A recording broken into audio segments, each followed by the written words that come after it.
best way to manage anxiety is to hold yourself to principled choices. That's the best way to manage your anxiety, is find a set of principles that you believe are powerful and effective, and hold yourself to those principles. And that is a way to, I'm doing something. I know I'm latched on to something, because anxiety can get the best of us when we feel like we're unattached to anything strong and we are just adrift on the waves of whatever comes next. Principles have this way of anchoring us to the ocean floor, to take this metaphor way too far.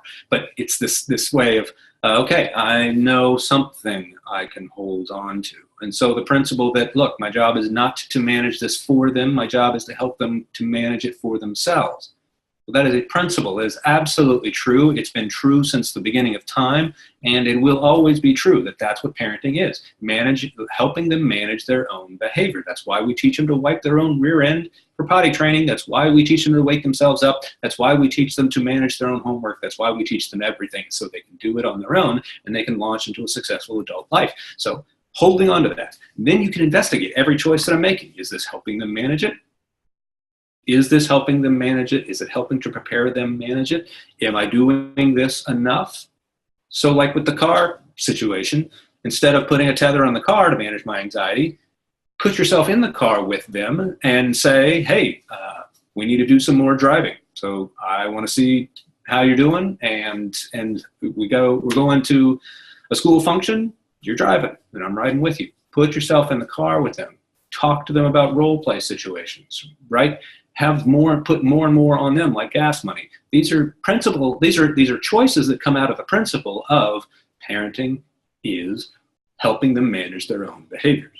I'm preparing them to do that. So that's the best way, is anchoring yourself onto certain principles. And also another principle, and this is the bedrock principle of Scream Free, is I'm not responsible for their choices. They are. I'm not responsible for their choices. They are. I'm responsible to them for my choices. And so what does that look like in this situation? Is it a responsibility to them for me to keep them on a very short leash? Well, when they're small and we're walking across the Walmart parking lot, yes, that's one of my responsibilities to them. So it can be when they are first getting introduced into technology. Am I putting limits and monitoring them and saying you can only use it in this computer when you're 10 in the living room? Okay, then you do that. But what's my plan for extending that leash so that they have more space to learn how to manage it themselves, which does mean inviting natural consequences.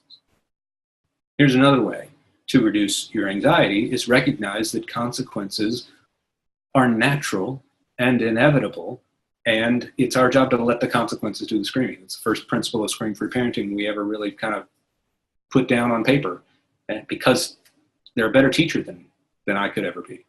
So this means I've got to think about, how did I learn from my mistakes? What mistakes, and this is one of the great questions, what mistakes do you actually want your kids to make? Now, this is so anti-everything in us. We don't want them to make any mistakes ever.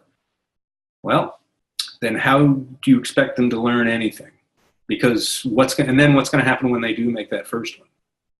I am so glad that my daughter, and it just is, well, obviously didn't plan for this, but she had an accident coming out of school, turning onto a busy road right outside our house, off of our street, and she had a fender bender with someone, and it happened to be her best friend who was also on her way to school.